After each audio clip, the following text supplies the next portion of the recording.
बिस्मिल्लाहिर्रहमानिर्रहीम। अस्सलाम वालेकुम। मैं हाफिज़ मोहम्मद काशिफ और आप देख रहे हैं मेरा चैनल टेक्निकल इन्फॉर्मेशन पोर्टल। आज की वीडियो में हम डिटेल में डिस्कस करेंगे, कंप्लीट चैप्टर को देखेंगे डीम्ड इनकम के हवाले से। डीम्ड इनकम क्या चीज़ है और इसकी डेफिनेशन क्या है, इसको कम्प्लीटली हम देखेंगे और इसकी हम लास्ट में प्रैक्टिकल एग्जाम्पल भी देखेंगे और फिर लास्ट में हम ये भी देखेंगे कि इसकी टैक्स रिटर्न किस तरह फाइल होती है। हम प्रैक्टिकली आईआरएस अकाउंट पर इसकी टैक्स रिटर्न भी फाइल करेंगे, प्रैक्टिकली एग्जाम्पल भी देखेंगे और इसमें क्या क्या चीज़ें हैं, इसकी डेफिनेशन क्या है, टैक्स कैलकुलेशन किस तरह होती है, कौन सी चीज़ें इसमें आती हैं, कौन सी चीज़ें इसमें नहीं आती, ये सारी चीज़ें देखेंगे। और लास्ट में देखेंगे कि इसमें कौन सी ऐसी चीज़ें हैं जो कि डाउटफुल हैं और उनके ऊपर भी हम थोड़ी सी डिस्कशन कर लेंगे। क्योंकि हमने इसको कम्प्लीटली डिस्कस करना है तो मे भी चंद मिनट्स लंबा लेक्चर हो सकता है ये लेक्चर्स, और ये वीडियो लेंथी भी हो सकती है। डीम्ड इनकम को सेक्शन 7E के तहत एक्सप्लेन किया गया है।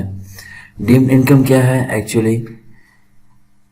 Deemed income 5% of fair market value of capital assets है।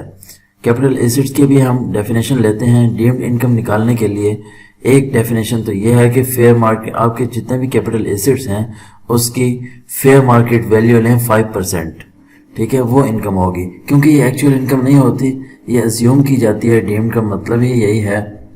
अगर यहाँ पर कहीं मेरा स्पेलिंग की मिस्टेक हो तो प्लीज़ इग्नोर कीजिएगा एक्सेल में, क्योंकि ऑटो करेक्शन नहीं होती तो जल्दी में टाइपिंग मिस्टेक हो सकती है।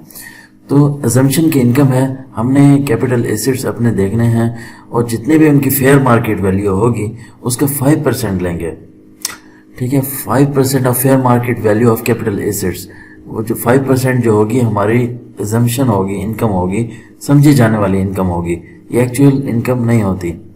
यहाँ पर अब हमें कैपिटल एसेट्स की डेफिनेशन का भी पता होना चाहिए। कौन से कैपिटल एसेट्स हैं जिनका हमने 5% लेके डीम्ड इनकम निकालनी है। और फिर ये भी देखने वाली बात है कि डीम्ड इनकम तो हमारे पास निकल आएगी, इसकी टैक्स कैलकुलेशन कैसे करेंगे, ठीक है। इन दोनों चीज़ें हम देखते हैं। टैक्स कैलकुलेशन के लिए हमने क्या करना है, डीम्ड इनकम हमारे पास जैसे ही आएगी उसका 20% लेंगे तो टैक्स आ जाएगा, वो हमें पे करना होगा।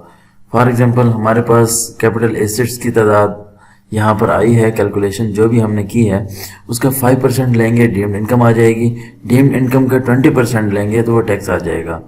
और अगर एक और तरीके से भी हम कैलकुलेट कर सकते हैं, अगर आप 1% लें कैपिटल एसेट्स का तब भी सेम ही टैक्स आएगा। ये लास्ट में हम प्रैक्टिकली करके देखेंगे दोनों तरह से किस तरह टैक्स निकाल सकते हैं और सेम किस तरह आता है।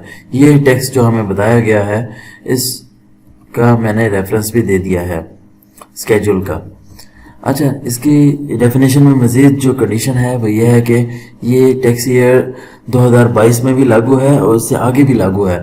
पहले ऐसा होता था, जो भी अमेंडमेंट्स आती थी और जुलाई में जब बजट पेश होता था जून में, तो उसमें ये बताया जाता था कि कमिंग ईयर में इसका इम्प्लीमेंट होगा। लेकिन ये जो अमेंडमेंट आई है इसका करंट टैक्स रिटर्न में भी इसको इम्प्लीमेंट किया गया है। वो किस तरह किया गया है वो मैं आपको आईआरएस अकाउंट पर यहाँ से भी दिखा सकता हूँ। हम ये आईआरएस अकाउंट ओपन करते हैं, एक टैक्स रिटर्न को ओपन करके देख लेते हैं। ये टैक्स रिटर्न 2022 की है। हालांकि ये जून 2022 में अमेंडमेंट आई है तो ये 23 में लागू होनी चाहिए थी जैसा कि पहले होता था, लेकिन इसको इसी उसमें लागू किया गया है। Capital assets under section 7E के तहत एक सेक्शन ऐड कर दिया गया है। इस सेक्शन में ये डीम्ड इनकम शो कराई गई है। ये पूरा टैब है डीम्ड इनकम का, इसको भी हम डिस्कस करेंगे। हम वापस जाते हैं, पहले डेफिनेशन को समझते हैं, मजीद डेफिनेशन में क्या क्या चीज़ें हैं। ये डीम्ड इनकम उनके लिए है जो रेजिडेंट पर्सन है, उनके लिए नहीं है कि जो नॉन रेजिडेंट पर्सन है। तो नॉन रेजिडेंट पाकिस्तानीज जो हैं वो बिल्कुल इसको इग्नोर कर दें, ये सेक्शन उनके लिए नहीं है। अगर प्रॉपर्टी का या कैपिटल एसेट्स की जो आपकी टोटल वैल्यू है या एग्रीगेट वैल्यू है वो 25 मिलियन से बढ़ेगी तब ये अप्लाई होगा, 25 मिलियन से कम है तब ये अप्लाई नहीं होगा। अगर उसकी फेयर मार्केट वैल्यू 25 मिलियन से बढ़ेगी तब आपकी जो प्रॉपर्टी है उसके ऊपर डीम्ड इनकम कैलकुलेट की जाएगी और उसके ऊपर टैक्स लिया जाएगा। इसके अंदर डेफिनेशन के अंदर और भी बहुत सारी चीज़ें हैं, हम आगे जाके देखते हैं। इससे पहले हम कैपिटल एसेट्स को समझ लेते हैं, क्योंकि बार बार ये बात आ रही है कि कैपिटल एसेट्स को हमने कैलकुलेट करना है, उसकी वैल्यूज़ को फेयर मार्केट वैल्यू उसकी लेनी है। तो कैपिटल एसेट्स में कौन कौन सी चीज़ें आ रही हैं?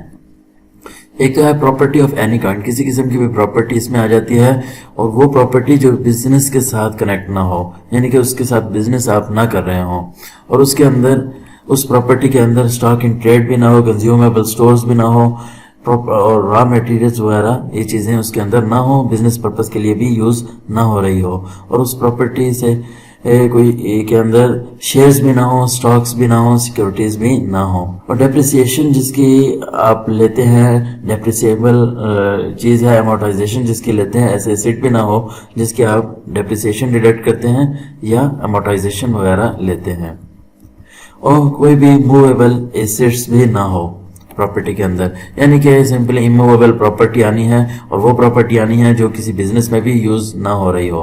फर्दर भी इसकी डेफिनेशन में कुछ चीज़ें हैं, वो भी हम देखते हैं, और इसके साथ इस सेक्शन को हम यूं भी देख लेते हैं कि only immovable properties is taxable under section 7E except following, यानी कि इमूवेबल प्रॉपर्टी जो है वो टैक्सेबल होगी इस सेक्शन के तहत, और जो फॉलोइंग चीज़ें मैं अभी डिस्कस करने लगा हूँ, अगर ये चीज़ें आ जाती हैं तो उनके ऊपर टैक्स नहीं लगेगा। जैसे capital assets on by resident person, कोई भी रेजिडेंट पर्सन है, वो ऐसी मूवेबल प्रॉपर्टी है जिसके अंदर वो खुद रह रहा है, खुद उसके इस्तेमाल में है, एक प्रॉपर्टी है, तो वो उसके ऊपर हम कैलकुलेशन नहीं करेंगे, उसको इस कैलकुलेशन में शामिल नहीं करेंगे, क्योंकि हमने ये देखना है कि 25 मिलियन से ज़्यादा वैल्यू अगर बनती है तब ये इम्प्लीमेंट है। अगर कोई ऐसी प्रॉपर्टी है जिसके अंदर आप खुद रह रहे हैं, आपके इस्तेमाल में है, तो उसके ऊपर नहीं होगा। ऐसी प्रॉपर्टी जो बिजनेस के पर्पज़ के लिए यूज़ हो रही है, उसको भी हम शामिल नहीं करेंगे। ऐसी एग्रीकल्चरल प्रॉपर्टी जिसके ऊपर आपने फार्म हाउस बनाया हुआ है या एग्रीकल्चरल एक्टिविटी हो रही है, उसको भी हम शामिल नहीं करेंगे। फार्म हाउस की भी डेफिनेशन इसमें दी गई है। फार्म हाउस की डेफिनेशन यह है कि उसका कम से कम 2000 स्क्वायर यार्ड उसका मिनिमम एरिया होना चाहिए, और कवर्ड एरिया जो है 5000 स्क्वायर फीट होना चाहिए। और इसके अंदर ये भी है कि अगर बहुत सारे फार्म आपके हाउस हैं और एग्रीगेट उनका 2000 से बनता है, तो फिर वो शामिल नहीं होंगे, फिर वो सेपरेट कंसीडर किए जाएंगे। अच्छा, अगर कैपिटल एसेट्स अलॉटेड टू शहीद, अगर कोई भी प्रॉपर्टी शहीद को दी गई है या उसके डिपेंडेंट को दी गई है, और वो शहीद भी पाकिस्तान आर्म फोर्स से ताल्लुक़ रखता है, तो उसके ऊपर भी हम कैलकुलेट नहीं करेंगे, वो भी यानी कि कैपिटल एसेट्स में नहीं आएगी। पर्सन या dependent of a person whose dies while the service of Pakistan arm force, यानी कि कोई सर्विस कर रहा है पाकिस्तान आर्म फोर्स की, या फेडरल प्रोविंशियल गवर्नमेंट में कोई सर्विस कर रहा है, तो दौरान सर्विस उसके डेथ हो जाती है, तो उसकी जो प्रॉपर्टी है उसको भी हम प्रॉपर्टी जो अलॉट की जाती है उसे, उस अलॉटेड प्रॉपर्टी को भी हम डीम्ड इनकम के लिए शामिल नहीं करेंगे, वो भी एग्जैम्प्ट होगी। A war wanted person while service of Pakistan arm force, ये भी एग्जाम्प्ट होंगे। And ex serviceman and serving the personnel of arm forces or ex employees or serving personnel of the federal और प्रोविंशियल गवर्नमेंट, यानी कि ex employees भी Pakistan arm force के, government के, provincial government के एग्जेम्प्टेड होंगे।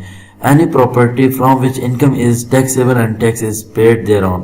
अच्छा, ये बहुत इंपॉर्टेंट पॉइंट है। कोई भी ऐसी प्रॉपर्टी है जिसकी इनकम के ऊपर, फॉर एग्जांपल एक ऐसी प्रॉपर्टी है जिसकी रेंटल इनकम आ रही है, और रेंटल इनकम के ऊपर आप टैक्स भी पे कर रहे हैं, उसे आप टैक्स रिटर्न में भी मेंशन कर रहे हैं, तो उसको भी आप डीम्ड वैल्यू के लिए शामिल नहीं करेंगे, क्योंकि उसकी इनकम जो आ रही है उससे जनरेट हो रही है, उसको उसके ऊपर आप टैक्स दे रहे हैं। आपने ऐसी प्रॉपर्टी देखनी है जिसके ऊपर आप टैक्स ना दे रहे हो, तो इस चीज़ का भी आपने ख्याल करना है। मोस्ट इंपॉर्टेंट पॉइंट है, समटाइम्स लोग इसको भी शामिल करने लग जाते हैं, तो इसको हमने कंसीडर नहीं करना। Capital assets in first tax year in which advance या विदहोल्डिंग टैक्स अंडर सेक्शन 236 के इज डिडक्टेड या पेड। अच्छा, ये भी इंपॉर्टेंट पॉइंट है। अगर आपने प्रॉपर्टी अभी ली है, इसी साल करंट ईयर में आपने उसका टैक्स पे कर दिया है, ठीक है, फर्स्ट टैक्स ईयर में आपने एडवांस टैक्स पे किया है 236 के का, फिर भी उसको आपने काउंट नहीं करना, ठीक है। अगर पुरानी ली हुई है, उस करंट ईयर में आपने टैक्स डिडक्ट नहीं करवाया, तब आपने उसको शामिल करना है। मीन्स के ये करंट ईयर 2022 चल रहा है, 2022 में भी एक मैंने प्रॉपर्टी ली है, ठीक है, उसकी वैल्यू 25 मिलियन से ज़्यादा है, उसको वैसे तो शामिल करना चाहिए, ठीक है। तो लेकिन इसी साल मैंने ली है, इसके ऊपर मैंने एडवांस टैक्स भी पे किया है अंडर सेक्शन 236 के में, क्योंकि प्रॉपर्टी परचेज करते हुए एडवांस टैक्स पे करना होता है।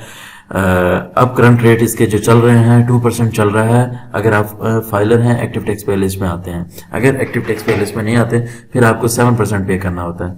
तो अगर आपने अंडर सेक्शन 236 के में टैक्स पे किया है करंट ईयर में, तो इसको शामिल नहीं करेंगे। Fair market value does not exceed 25 million. अच्छा, ये है कि ऐसी प्रॉपर्टी जिसकी फेयर मार्केट वैल्यू कम है 25 मिलियन से, आपने टोटल किया है उसका, या एक से ज़्यादा प्रॉपर्टीज़ हैं, उन सब का टोटल किया है, उनकी वैल्यू 25 मिलियन से कम बन रही है, तब भी आपने ये डीम्ड इनकम कैलकुलेट नहीं करनी, उसके ऊपर आपने टैक्स पे नहीं करना। यानी कि इन सारी प्रॉपर्टीज़ को आपको, एक या एक से ज़्यादा प्रॉपर्टीज़ हैं, उनको मिलाकर 25 मिलियन से ज़्यादा इसकी अमाउंट बनती है, तब आपने उसके ऊपर डीम्ड इनकम कैलकुलेट करनी है। लेकिन ये जो मैंने ऊपर पॉइंट डिस्कस किए हैं, ये भी अगर इनमें से कोई आ जाता है फिर एग्जाम्प्ट है, अगर इनमें से नहीं है और फिर 25 मिलियन से बढ़ रही है, फिर उसके ऊपर आपने डीम्ड इनकम निकालनी है, फिर उसका टैक्स आपने निकालना है, जो कि प्रैक्टिकली हम आगे करते भी हैं, एग्जाम्पल भी देखते हैं, और ये सारे पॉइंट इंशाल्लाह ताला उसमें आ जाएंगे, प्रैक्टिकली भी आपको समझ आ जाएगी। Capital assets owned by provincial और लोकल गवर्नमेंट, किसी लोकल गवर्नमेंट या प्रोविंशियल गवर्नमेंट के पास कोई कैपिटल एसेट्स है, उसके ऊपर कैलकुलेट करके पे नहीं करना टैक्स, डीम टैक्स जो है। और किसी ऐसे अथॉरिटी के पास, लोकल अथॉरिटी है, डेवलपमेंट अथॉरिटी है, बिल्डर्स हैं, डेवलपर्स हैं, या लैंड डेवलपमेंट है, तो इनके पास अगर प्रॉपर्टी है, इनकी भी कंसिडर नहीं होगी। Be aware with technical information portal. Like, share technical information portal for more updates. Contact on WhatsApp number 034177637776 for paid service only. Subscribe.